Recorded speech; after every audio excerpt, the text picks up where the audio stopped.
Good morning. Welcome to Summer in the Scriptures. Today is Wednesday, July 1st. So we're starting the next month in the Summer in the Scriptures. And we'll be looking at Mark chapter 3. In Mark chapter 3 continues from yesterday's readings in Mark chapter 2. It's the same day, or maybe it's just another Sabbath, but it's more about the Sabbath. So what happens in this chapter is that Jesus heals or cures, that says, that's the language used here, cures a man with a withered hand on the Sabbath. So he is encounters this man on the Sabbath, and he cures his withered hand. So again, we have these, I mentioned about the crowds in yesterday's passage. The crowds are pressing in on him. And so as the crowds press in on him, he asks his disciples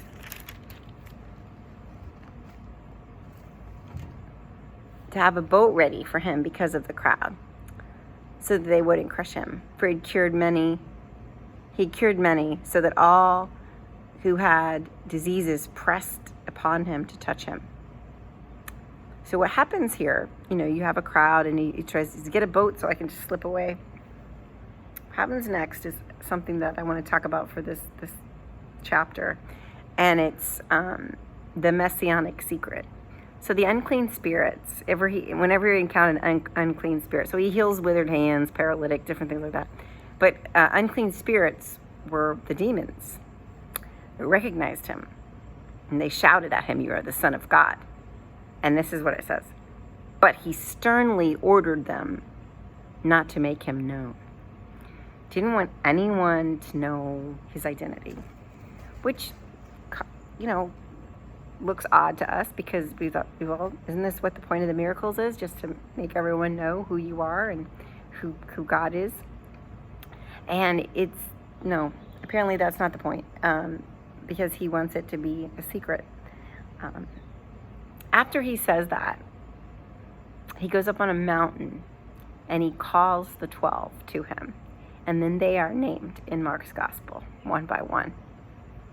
And when we read this, I think about the Sunday school rooms I've seen over my lifetime in the church, with the renderings of what the apostles or the disciples, and they're called apostles here, looked like, these that are listed here in Mark and those that are listed in other gospels, and imaginings on what those fellas looked like. And I kind of feel like that's a big emphasis for people, because I think that every disciple of Jesus, whether he or she was there with him more than 2 centuries ago, or someone reading through the Gospels today, and trying to walk in the ways that Jesus did, is just as valid a disciple, because we're all learners. There's a lot in Matthew's Gospel about who's the highest, who's the greatest, the first shall be last, is something Jesus has to keep telling them 3 times. And I really feel like sometimes this pointing and anointing and these special groups are not so much that they're special and set apart, but that they are a small band that was close to Jesus, because this is the significance of how, again, we need rest. That's why the Sabbath was created. We need intimacy and friendships. That's why Jesus had the crowds all around him, but he would have been lonely had he not had good friends. And this is what the 12 serves as: his primary family, his primary contact, the people around him that he needed to have these relationships with. So the 12 are named and appointed. And then there's a little passage after that where the authorities around him are again not liking what he does, and they said that he must be Satan in order to call out Satan. They use this term Beelzebub. But Jesus says to them, how can Satan cast out Satan? A kingdom divided against itself, that kingdom cannot stand. Very, very famous. A house divided against itself, that house will not be able to stand. And if Satan has risen up against himself, it is divided. He cannot stand. But his end has come. So he puts it back to them and says, this doesn't make sense logically. This is just, it's like a logic problem. And so he puts it back to them. And then he says this very weird thing, which can be interpreted two ways. It is that whoever, that's the next passage. He says that no one can enter a strong man's house and plunder the property without first tying the strong man up. Then indeed the house can be plundered. So he says this, and it is as if Jesus is the one tying up the strong man, Satan, and plundering his house. Yay, we win. That's a good thing. But then there's also, in the commentary, it says the second way to interpret this is that because of the betrayal of Judas and the things that are going to befall Jesus as he's living his life and ministry on earth, that Satan could be tying Jesus up as the strong man for his house to be plundered. And that's part of the plan along the way. So it's like two ways to look at that. It's an odd thing to say, I think. And then the next passage is about his true kindred. And I think this is, again, another place where, for my own personal devotional time with this passage, is that, because this stings a little bit if you're in a family and they come to him and they say, Lord, your mother and your brothers and sisters are here to speak with you.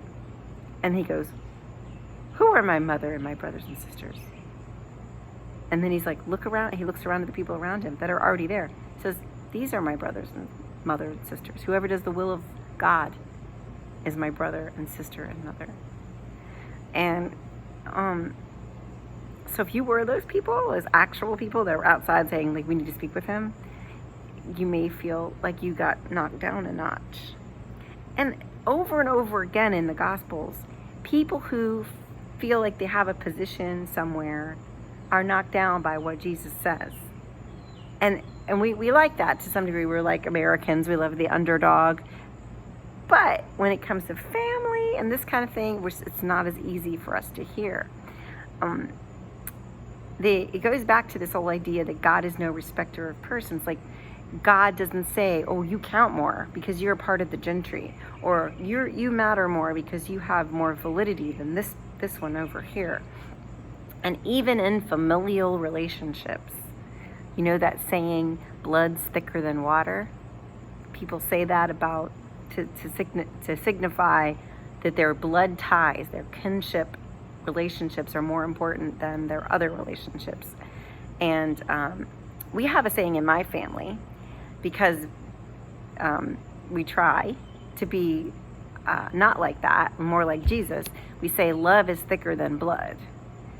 So the love ties that we have with people who are not necessarily blood related to us are stronger sometimes than the blood relationships can be. And that's important, especially when you're a stepson or a half brother, or things like that, where or marriage partners.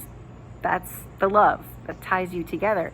And I think that's where that ethos comes from, is this way Jesus had of saying, listen, these status that people want to have, even as a relative, this is not something that God sees or recognizes. If we're all doing God's will, then we are brothers and sisters, and we are tied in together.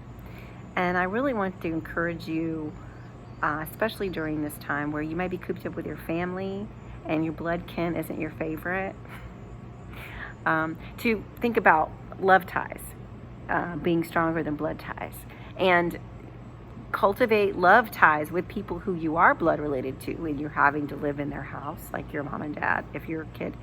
And also think about strengthening those ties that do not have blood in them.